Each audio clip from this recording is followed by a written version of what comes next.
Welcome back. You're watching our special show. We're at the ITC headquarters in Kolkata in conversation with the chairman, YC Deveshwar. Let me talk to you about the non-cigarette side of the business. And this is something that we've been chatting about for over a decade now. It contributed 1% of revenues in 2002 and it now contributes about 20% of overall revenues. The cigarette business in 2002, revenue-wise, I'm giving you a breakup, was 80%, and in 2014 it's 61%. The FMCG business was 1% and today stands at 20%. And clearly this has been something that you've been driving and you've put your might behind it. How confident are you feeling about the strength of the FMCG business? What are the next targets that you've set for yourself before I talk to you about foraying into new areas and new categories? See, this business, I think, has got everything going for it. And we are into our next phase of strategy. Our first phase was, of course, to do product development and get consumer franchise.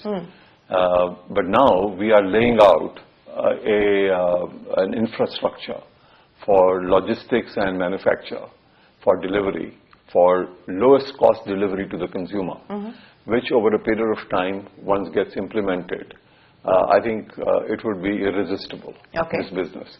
So I think in the next 15 years, 100,000 crores of FMCG business is not beyond the reach of this company. 100,000 crores? Yes. Okay. And what can we expect now in terms of new areas of diversification? I know you started the dairy project as part of your animal husbandry business. What more can we expect? There's a lot of talk about chocolates, for instance, a beverage market that ITC is going to be foraying into. What can we expect? How quickly? How soon? Well, we've already entered the juices market with our brand Be Natural. It has just been launched, I think, about a fortnight ago. And we are going to sort of drive that for a while. And then we're going to get into beverages, including dairy products. And I said earlier to you, I recall, that anything that can be categorized as fast-moving consumer goods, you will do. We will do sooner or later. Because at the end of the day, the institutional capacity of ITC and the nature of fast-moving consumer goods business are very well aligned. And we derive a lot of strength in this area. This year, how many launches do you have planned as far as the FMCG business is concerned? Again, you're looking for guidance this year. I think juices is a big story this time. We have a unique juice, jamun juice. Incidentally, the juices business has a huge potential because it is going to use the same back-end strength that we used for our atta business. So our agri business is going to be the one that is going to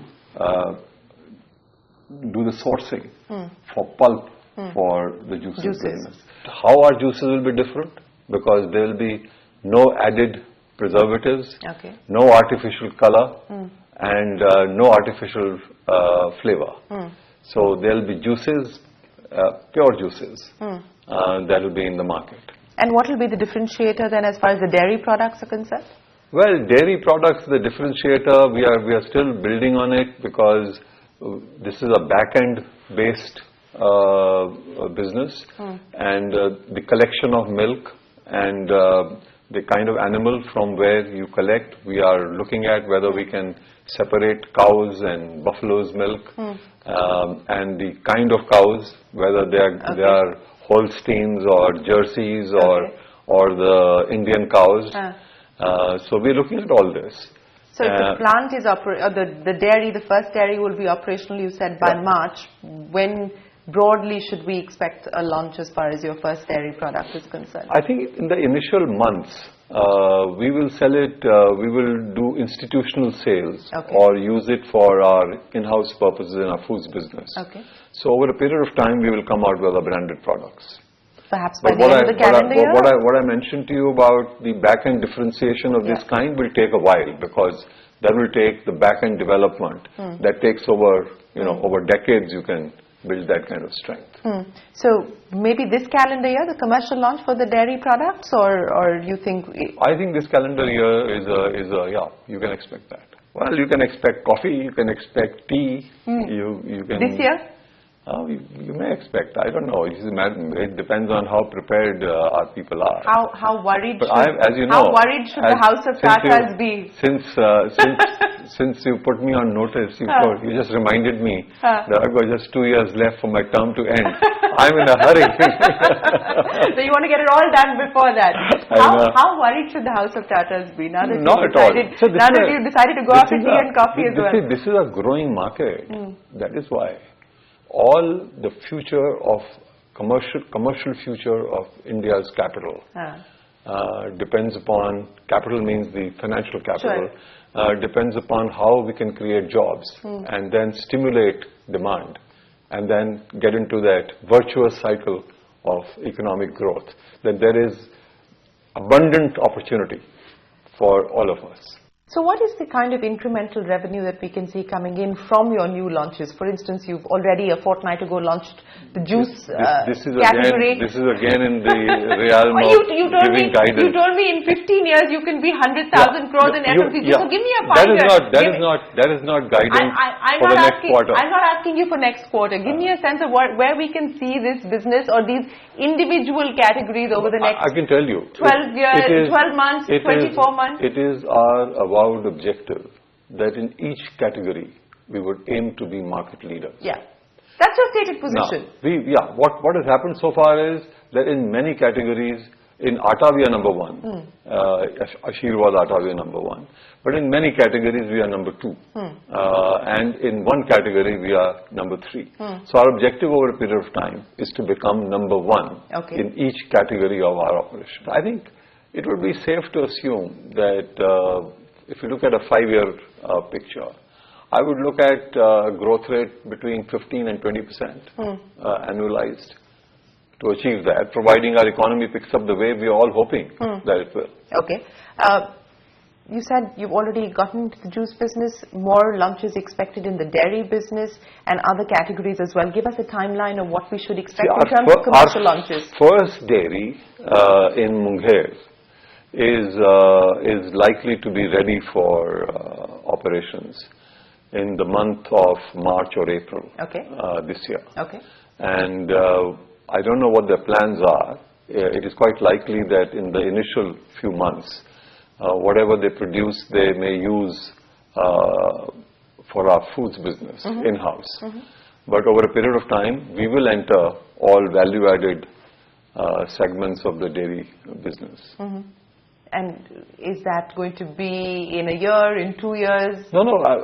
See, action is afoot. So within this fiscal year? We have 85 projects that are on the either under implementation or advanced stage of planning. That are going on at the moment, and most of them have to do with fast-moving consumer goods. The investments required to be able to fund some of the initiatives.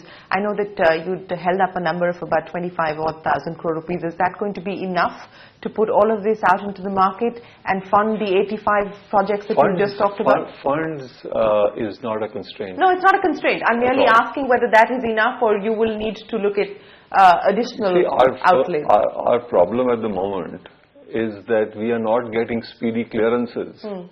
And we are hoping that with all this reform that is taking place. What is stuck at this point in time? Which projects of yours are stuck? And for the lack of environmental clearances, or what kind of clearances? You see, one of the big problems. Actually, I'm quite happy to put out our case as a case study for people to see as to what are the bottlenecks in bringing intent of investment to fruition. So have you seen any difference in the ease of doing business, in approvals coming in so far? And again, it's not just a central issue because you're dealing with a lot of state governments. But have you seen that? See, this is what it is. It is actually at the state level. Some states are very, very alert and very fast. For example, in Punjab, our project, it was the last one to start, but it is already, at a stage where we can begin construction. There are states, Madhya Pradesh, they are really helping us in finding land. And you didn't mention your home state of West Bengal? West Bengal, of course. No, very helpful. So there are issues first with the land, then with approvals at the local self-government level, and then everything else. Okay. I find that at the level of the central government and state government, there is an enormous amount of change that has taken place. But it still has to percolate down to that local self-government level. Okay. There's been a lot of talk about a succession plan that you're now putting in place. We've seen some management changes being announced as well. This is a conversation that you and I have had in the past as well.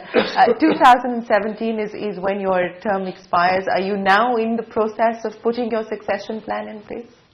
You know, I mentioned to you that we will next talk about succession in 2017.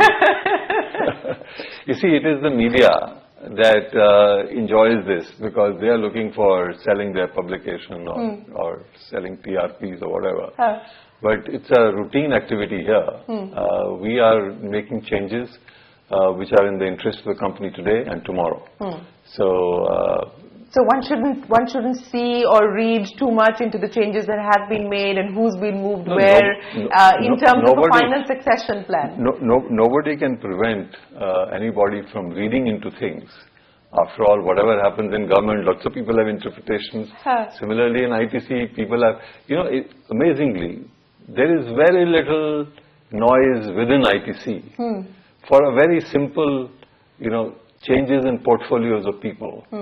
But the media is extremely excited about it for no reason at all. Okay, you don't want to talk about a succession plan, but surely you've started work on one. No. As I mentioned to you even last time, that it's not only starting now. It's been a work in progress. It's always a work in progress because after all, ITC has 13 chief executives that run different businesses. So succession plans are on in their case, and over a period of time, we have to groom people. So in any event, that is always on. I mean, that is my sacred duty to leave this company in strong hands. The hands of a safe pair of hands. On that note, we're going to take a break, but when we return, we continue our conversation with the Chairman of ITC, YC Deveshwar.